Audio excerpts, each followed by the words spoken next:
you're just not valuable. So yesterday I went back into a group that me and my wife joined about a year ago. To make a long story short, it was a real estate investing group. It was kind of a Hail Mary. We were already in debt, going deeper into debt, and we were like, okay, let's spend $10,000 on this course and hopefully we can make something work. And anyways, it's not here nor there, story for another time. Go into the group, go into a meetup, online meetup, because I saw a buddy or acquaintance of mine that I kind of, was working with a little bit a year ago, was, the guest speaker. So I want to see how he was doing. Anyways, at the end of the meeting, the host was like, hey, Robert, like, how's it going? Whatever. Kind of asked me my story and told him, debt, everything. We were able to create a business. It's, really helping us out, whatever. And he says, you start showing up to these things. Are you a real estate investor? And I was like, don't have any properties, whatever. And he's like, well, no, that's either a yes or no question. Anyways, he proceeds to say, you need to start coming to these things, the old adage, I don't think he said this exactly, but it's pretty much what he was getting at. Dig the well before you're thirsty, right? Make friends, make these connections before you need anything from them. And he's telling me all this, and while he's right, dig the well before you're thirsty, it's such a hard pill for me to swallow, because if I were in someone's position, say making $1 million a year, had $1 million net worth, multiple whatever,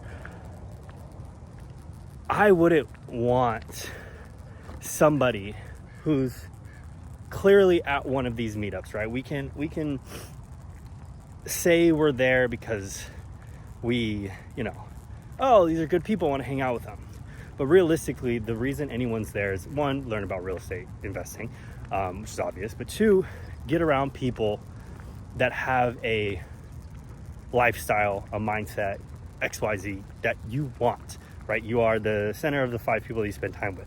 So there's almost like a unspoken, like, deal with the new person there, the bottom, if you will, the unvaluable person.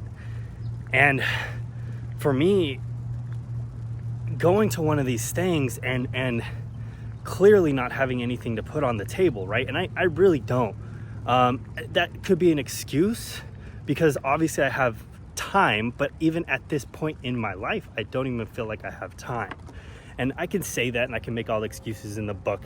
I watched a TV show with my wife yesterday, and so I have downtime, but it's so minimal, and have this other thing that I'm trying to grow, that to go into a place to say, hey, I have this, or hey, I'm just trying to make friends.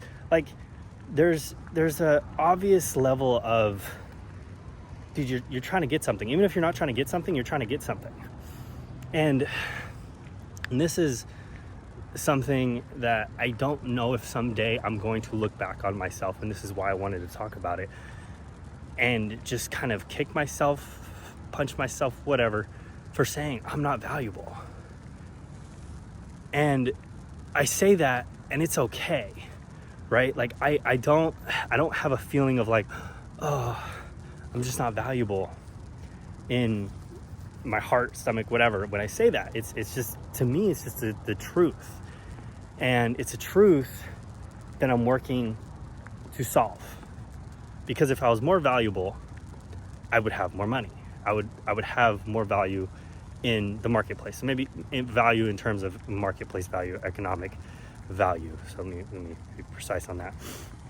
And to go into a place where it's clearly, most of the people there aren't there because they're like, oh, I love real estate. Like, no, they love money. It's like, there's nothing wrong with that.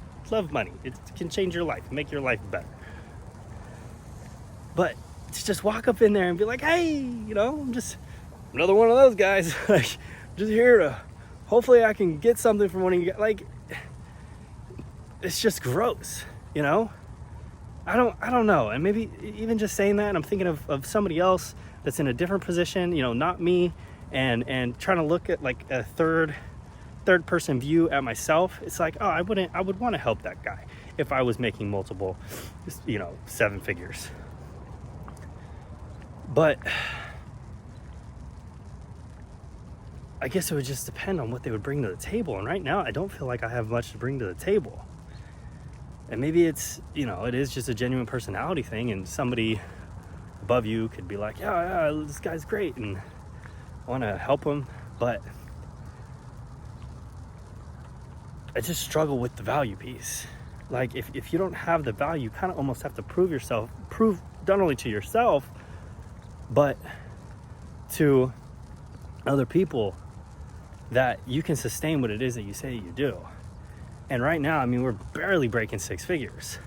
So it's like, that ain't shit. And I live in Southern California. You know what I'm saying? Like, that's not much money at all. It's crazy. I know, you don't have to look far and wide to be like, oh, median is 50,000, whatever.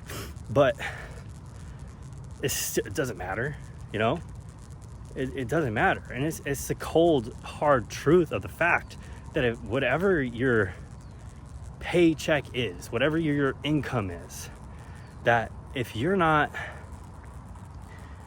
happy with it, you're not content.